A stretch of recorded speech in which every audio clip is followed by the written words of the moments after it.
in commemoration of Nigeria's 63rd independence anniversary, President Tinubu has reaffirmed his commitment to reshaping the economy and ensure safety and prosperity of the people. You know, yesterday the president delivered his independence speech, and one of the things he talked about is the economy. You know, he had to make a promise that he's doing everything possible to reshape the economy. Honestly, I don't envy the president. If you look at the state of the economy at this time, oh my God, you know, we need someone like him exactly to fix things, and he has to reaffirm his commitment to ensure that he would do his best to reshape the economy, and he made that promise yesterday. You know, one important thing about leadership is communication, and if you can communicate with your followers, with your team members, it brings hope. And in respect to his manifesto, renewed hope, so he's speaking forth now to tell us that he's ready to do everything to you know, resuscitate the economy. You know, we have inflationary rate at the rate of 28.05%. As the figure released in August by the Nigeria Bureau of Statistics, and that's not too good. You know, talking it's about not good, not even too good. It's not good at all. Not at good. all. You know, looking at the prices of goods and services, that's why I said I don't envy the president. Sam, what do you think? I think the independence speech is very reassuring, and like you underscore, the role of leadership is to inspire people. I think the various comments, what is particularly gratifying for me is commitment to rework the social register, moving it to 15 million vulnerable group to be added to that social register. I think that to a very large extent we help in addressing some of the pain that Nigerians are going through. In its commitment in terms of cleaning up the central bank may well help to see how the rate of inflation and monetary policies will drive economic growth and bring some prosperity to Nigerians. By and large, I think it's welcoming, inspiring, and is a promise for renewed hope, become more sustainable with some of the promises made. You see, in the president acknowledged the hardship caused by various reforms, but stressed the necessity for enduring these challenges. You know, he's asking Nigerians to endure. Do you think Nigeria should take that route? Yeah, what is important is that, like you said, once leaders are able to communicate, essentially, that means there's hope. And that commitment made by the president, Nigerians should find a way to support this administration. But what is key, in addition to that, is that those in leadership must equally show example by showing that those challenges are equally in a way that leaders show that kind of commitment in the way they live as well, in the way they spend money, government money as well. So that we balance that kind of views.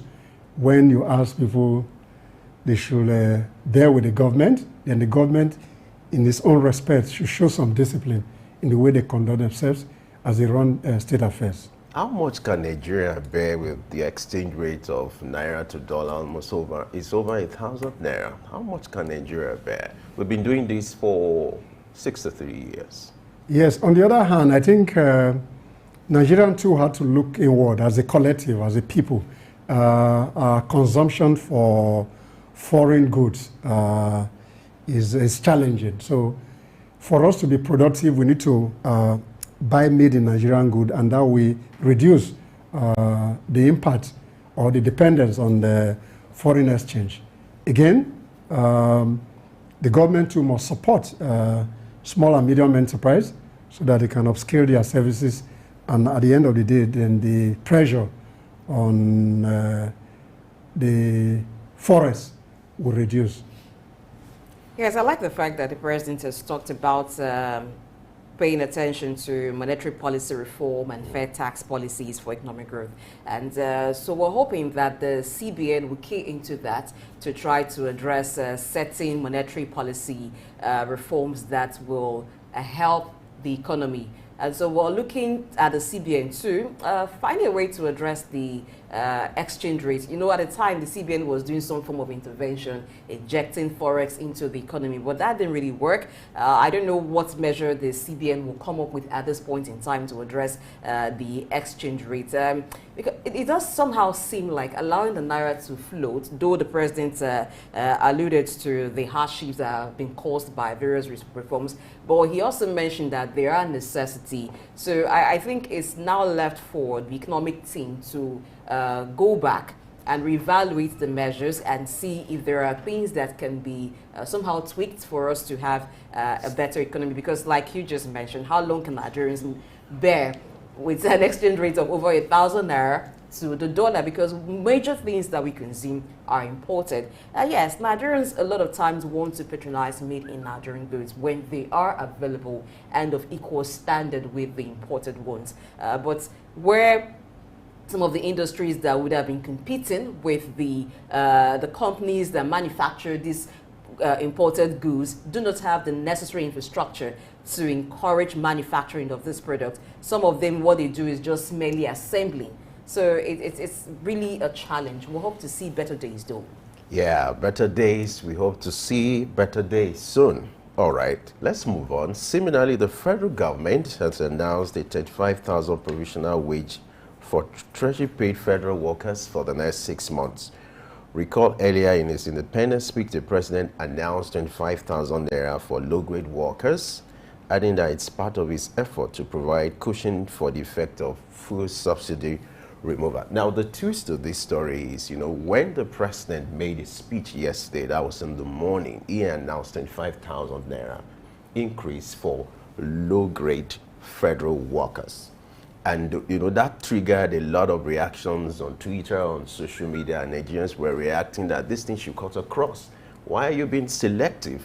And the president, to show that he's a listening president, and through the intervention of the chief of staff, which is Femi Gbajabiamila, had another meeting, which was yesterday night.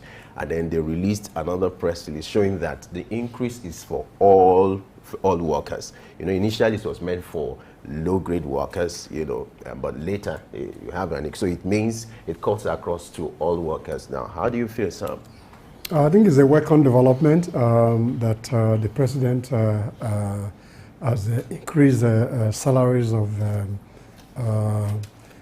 civil servants and public servants across board. So it's a welcome development, and this will be a kind of cushioning effect on the part of the removal of subsidy. And again, that will help to forestall the inflationary rate that has eaten deep into their earnings. So what is important, whether there was a gap in the communication earlier yesterday, and later there was an announcement that cut across all sectors. I'm sure that there must have been a slip in when the speech was put together. But what is important is that there's an increment in the salaries of workers across board. So I think that's sharing news, and I think that will help to motivate the workforce to put in their best to achieve greater productivity. Interestingly, the Nigerian Labour Congress seemed not to be comfortable with the development. The strike being scheduled as at now, the information is they might still go ahead. Yesterday they were having discussion. I learned there was another meeting at the presidential villa between the representatives of the labor movement and that of the government, where discussion was ongoing, looking at the possibility of increasing it, you know. But do you think with this now it will bring respite and, you know, help the plight of Nigerian workers? Personally, I think I have issues with the labor movement. I think we should be more strategic in the engagement we have with the government. Strikes, even though it's part of industrial relation issues, but the recourse to strike is becoming too frequent. I think we can do more meaningful dialogue with a view to helping Nigerians. The people are already impoverished, so when you put a strike, to what extent can they earn a living, particularly in the informal sector, which is a bigger level of sector. But I think they can discuss with the government further and see how they can use a backdoor communication strategy to achieve a better result for the masses. Strikes are becoming too many options. They should be more creative in their engagement dialogue. That's my personal view. I think that will produce a better result. With this little increment so far, that's a sign that the government is willing to dialogue with them.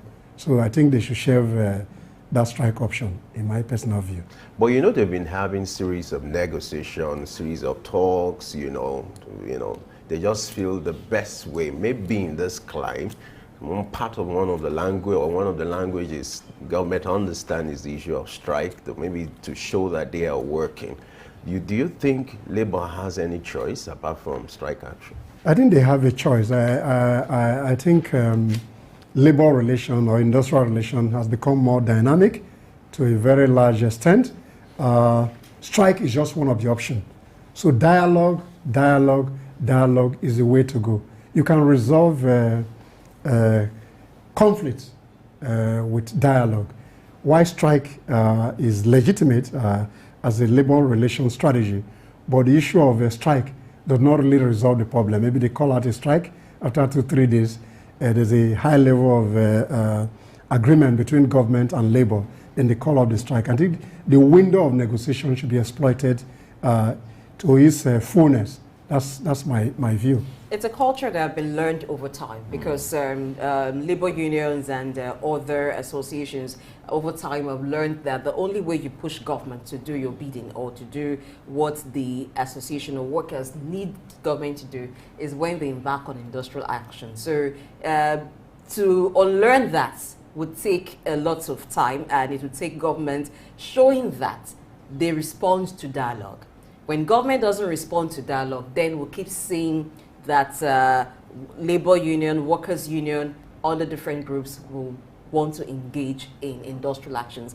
But I think that this particular one that Labour intends to embark on, there is no need for it anymore, because the essence of it was to force the hand of government to address the wage issue, which government has done. It may not be as Labour wanted, but is there any way or is there any time that Labour would have gone on a strike and government would give them exactly what they want? So I think meeting halfway is something, and then they can progress on that with some dialogue. So there is no need downing tools. If you want to down tools or you want to fight, and the man you want to fight has come up to you to meet you in your house to say, okay, let's make peace, I think that should count for something. All right. The other leg to the story is the cash transfer to 15 billion poor Nigerians. And there's this concern then, how will you determine who is poor? You know, there's this concern about this social register. If you had to say, okay, there will be a direct cash transfer to 15 million Nigerians, how do you determine who should benefit from this? Sam, how do you see that? Well, there's always 2 points to this conversation. But what is important is that there are determinants how you address a vulnerable group in society, and there's a universal concept on how you aggregate data for the very poor in society. But the politics of it has always been there. For me, 15 million vulnerable people for cash transfer. There are places, particularly in Brazil, when cash transfer have become very successful. I'm sure there are ways at which those who are responsible for social intervention are able to aggregate those data. But to what extent can this benefit 15 million vulnerable group should be what the conversation is about. But I know there's an agency of government that is responsible beyond the Ministry of Humanitarian Affairs that collates the register. Then I think what is key going forward is the ministry should be more transparent on the list of a vulnerable group in society. Civil society must up their game in terms of the advocacy to see whether the 15 million Nigerians that is being targeted actually get those conditional cash transfers. It's just a very hopeful situation, or a situation where people are hoping that, yes, those who really need everybody needs the money. So I wouldn't say those who really need the money, because while we may say the vulnerable, everyone is vulnerable in a certain way, because there are people who used to drive cars and used to get wherever they want to go to using their car, but now they do public transportation. So in that aspect, they are vulnerable. But to the very vulnerable, I do hope that they are identified, really, whether it be their income level or their bank account balance that will be used to determine how vulnerable they are. I do not know. But we should also understand that a lot of this category of people are not even captured in the formal banking system. So it's going to be challenging, and sentiment, of course, will come into it. We will have certain kinds of sentiments color these things, but we're hoping that it's not going to be to the extent where a lot of the persons who need this money would not get them. Then for the cushioning measures, I think that the government should also look at the private sector, because the focus is on those in public service, it's on certain sectors, but the private sector should also get some form of relief, and we're hoping everything goes well. Like I said, it's a thing of hope, because we don't really have the data to drive the process. Mm-hmm. That's interesting. Now let's take the train of our news analysis to the African continent, and this time around we're going to Niger. We're looking at the unrest in that country due to the military coup that has taken place. Now the latest news is the eviction of the French troops, and which, according to the instruction by the military ruler, that he has given them ultimatum, for them to leave that country. It seems to me that the military head is trying to, take control of that city, to wane down the influence of the French authority. Sam, what do you think? What's happening in Niger? Well, in the realm of international politics, that's what we call selective morality. If France has overbearing interference in the affairs of Niger, and now the military junta are trying to respond in a way that they don't want the France to have influence in their environment. I think that's within the right of the government of Niger to protect their sovereignty. So the issue is neither here nor there, in my view. So within international politics, French may be blowing some hot air because Niger military junta revised some of the policy which has not been favorable to the country, particularly the pricing of uranium that over the years was priced below X amount of euro, and that they revised the price regime, and there's a breach in international relations between France and Niger. So I think this is not a really big issue. So I think things will sort themselves out naturally, in my view. Do you think any military intervention will make things better? Well, the tradition is that the military does not have a place in governance. But then when you continue to have strong men in institutions that are not responsive to the aspiration, the option, not that I support military coup per se, but then political leadership must be alive to their responsibility to the extent that the dividends of democracy, as we call it in Africa, gets to the people. So good governance is the key. So when people are able to govern well and they can impart their citizens, military juntas will not have a place. So once the citizens appreciate those that are in leadership, as long as they are able to deliver value for citizens, then who really care whether it is military or strong men who are leaders, particularly in Africa, who don't want to leave, who see leadership as their political leadership, rather, as their birthright. So to some extent, some scholars are saying that the resurgence of military in African policy is a kind of a call for failures of political leaders, strongmen, to provide the real leadership. All right, a call to political leaders to rise up to responsibility. We hope that the kind of independence and the peace of mind that we are having in Nigeria will be extended to Niger. I think on that note, we can wrap up our news analysis. Sam, thank you so much for joining us on this segment. My pleasure.